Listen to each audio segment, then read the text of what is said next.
two very simple examples here to show how to add and subtract square roots. So we're going to start with the first one, which is 5 root 3 plus 6 root 3. Okay, now the only thing you have to check is that these numbers inside the square root are the same as one another. If they're not, we can't proceed, we can't go any further.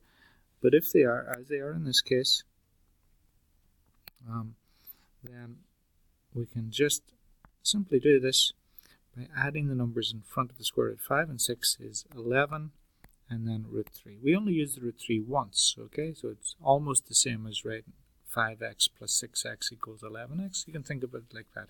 You just keep the root 3, keep it one time, and add the 5 and the 6.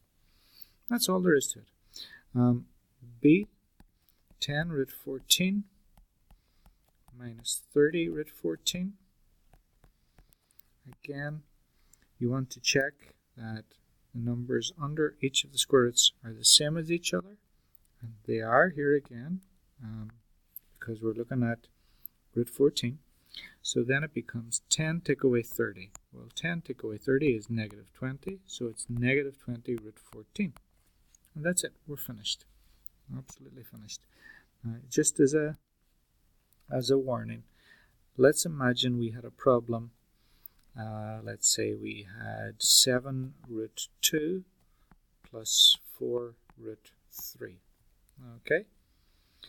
Well, this number is not the same as this number. The numbers under the square root signs are different, and that means this thing is already simplified. Okay, we can't do any work with it. Okay, that's already simplified. Okay, let's just delete these. These are the two things that you have to check. The numbers under the square root sign. If they're not the same, you can't do anything else.